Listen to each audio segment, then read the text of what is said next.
Shalom, Bapak Ibu Saudara sekalian yang terkasih di dalam Kristus. Jumpa lagi dengan saya di dalam Pastor Message atau Renungan Harian GBPPL.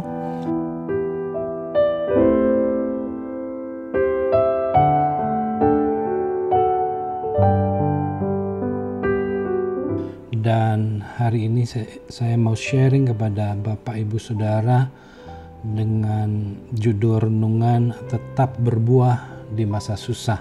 Nah, kenapa ini saya angkat di dalam renungan hari ini? Karena kesulitan hidup, kesusahan hidup, masalah hidup di dalam kehidupan orang percaya bahkan seringkali membawa orang percaya itu menjauh dari Tuhan, mundur dari Tuhan dan sebagainya. Nah, saya ingin menyampaikan kepada Bapak Ibu Saudara satu renungan bahwa masa susah yang kita alami hari-hari ini di dalam kehidupan kita tidak boleh membuat kita mundur dari Tuhan. Bahkan justru di dalam masa susah pun, kalau kita belajar dari kehidupan Kristus, kita harus tetap bisa berbuah bagi sesama kita. Pandemi memang sudah berjalan setahun lebih dan kita masih ada di dalam kesulitan-kesulitan hari ini. Tapi mari kita belajar dari firman Tuhan bahwa apapun yang kita alami, kita tetap bisa berbuah dan memuliakan nama Tuhan.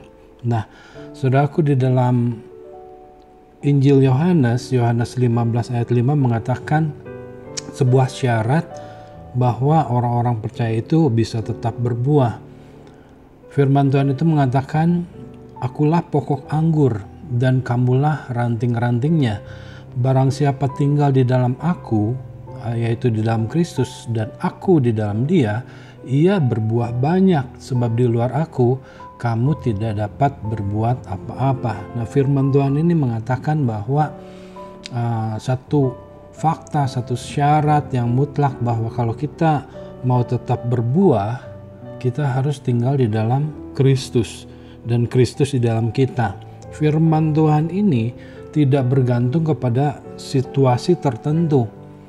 Mau situasi sulit, mau situasi gampang, situasi menyenangkan, situasi menyedihkan, firman Tuhan ini tetap berlaku, yaitu bahwa ketika kita tinggal di dalam Kristus dan Kristus di dalam kita, kita tetap bisa berbuah banyak.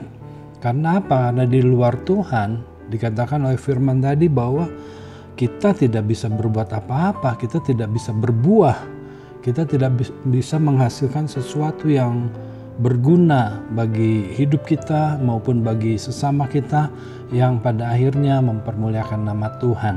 Nah, hidup yang berbuah itu hidup di dalam Kristus. Kita harus tinggal di dalam Kristus, di dalam Tuhan supaya kita berbuah. Nah, seperti apa dan seperti bagaimana kita hidup di dalam Kristus? Mari, yang pertama saya bagikan pada saudara adalah hidup di dalam Kristus. Artinya kita hidup sama seperti bagaimana Kristus sudah hidup. 1 Yohanes 2 ayat 6 mengatakan, barang siapa mengatakan bahwa ia di dalam dia dalam huruf besar, yaitu di dalam Tuhan, ia wajib hidup sama seperti Kristus telah hidup.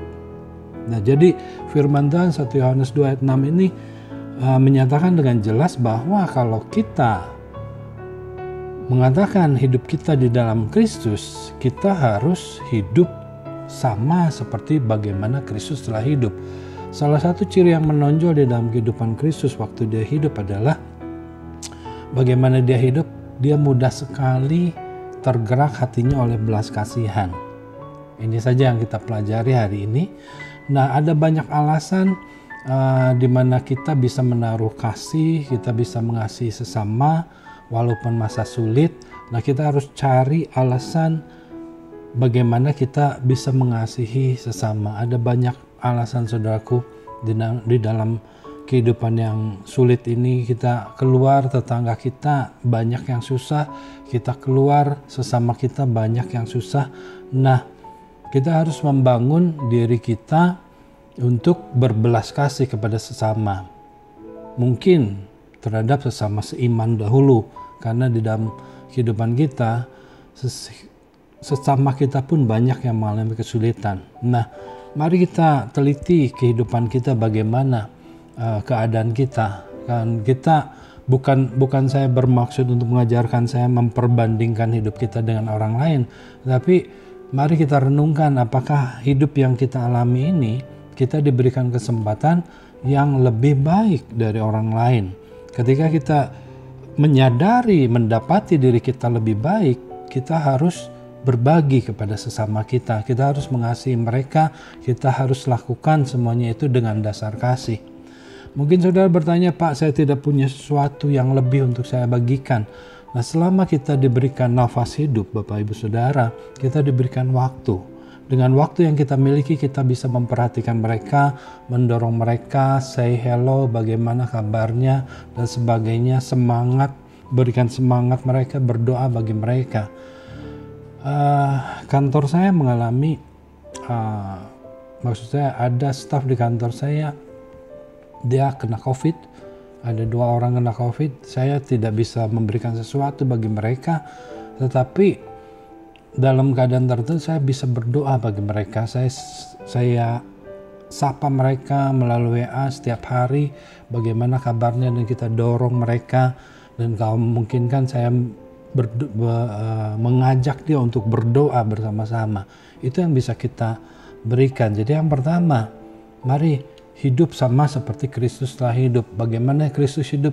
Dia adalah Tuhan, dia adalah manusia yang mudah sekali berbelas kasih. Mari bangun diri kita untuk berbelas kasih kepada sesama kita. Nah, yang kedua, syarat untuk berbuah dan kita hidup di dalam Kristus.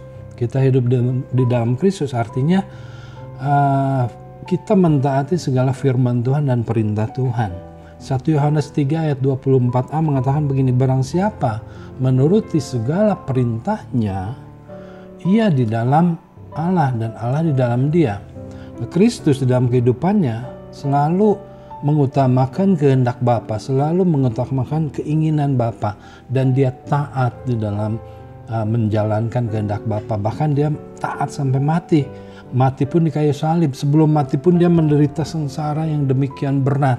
Nah, Bapak Ibu Saudara, ancaman kematian sekalipun tidak menghalangi Kristus untuk taat kepada perintah Bapa untuk menyelamatkan manusia. Bahkan penderitaan yang dia alami, dia jalani dengan penuh kerelaan, penuh kasih kepada manusia yang harus diselamatkan. Hari-hari ini kita menjalani kehidupan yang tidak mudah juga. Pandemi COVID-19 ini membawa kita ke dalam situasi yang sangat sulit, usaha sulit, pekerjaan sulit, banyak di PHK, kemana-mana kita harus hati-hati, harus waspada, pakai masker, jaga prokes atau protokol kesehatan. Nah, itu membawa kita ke dalam banyak kesulitan dan penderitaan, Bapak Ibu Saudara. Satu hal yang kita teladani dari Tuhan Yesus adalah bahwa kesusahan, penderitaan, masalah, sakit penyakit, apapun yang kita alami, janganlah hendaknya membuat kita tidak taat kepada Tuhan atau kepada firman Tuhan. Dan begitu kita harus percaya dan berharap bahwa pasti akan ada waktunya Tuhan bagi kita, di mana kita akan dipulihkan, di mana kita akan diangkat kembali, kita akan diubahkan, dan hidup kita menjadi lebih baik dan lebih baik lagi. Jadi mari, yang penting dalam kehidupan kita harus menjaga, yang pertama kita harus hidup seperti Kristus hidup, dan kedua taatilah seluruh firman Tuhan apapun keadaannya. Taatlah kepada kehendak Bapa sambil tetap kita menaruh pengharapan kita kepada Tuhan. Itu yang bisa saya bagikan. Mari kita berdoa. Bapa, di dalam nama Tuhan Yesus, terima kasih untuk firman-Mu hari ini. Biarlah kami boleh hidup sebagaimana Kristus hidup. Ajari kami dan berikan kami kuasa Roh Kudus-Mu untuk menuntun kami hidup seperti Kristus hidup, berbelas kasih kepada sesama apapun keadaan kami, dan ajari kami untuk tetap taat kepada firman Tuhan dan kepada kehendak Bapa. Di dalam nama Tuhan Yesus kami berdoa dan bersyukur. Haleluya. Amin. Shalom. Tuhan Yesus memberkati.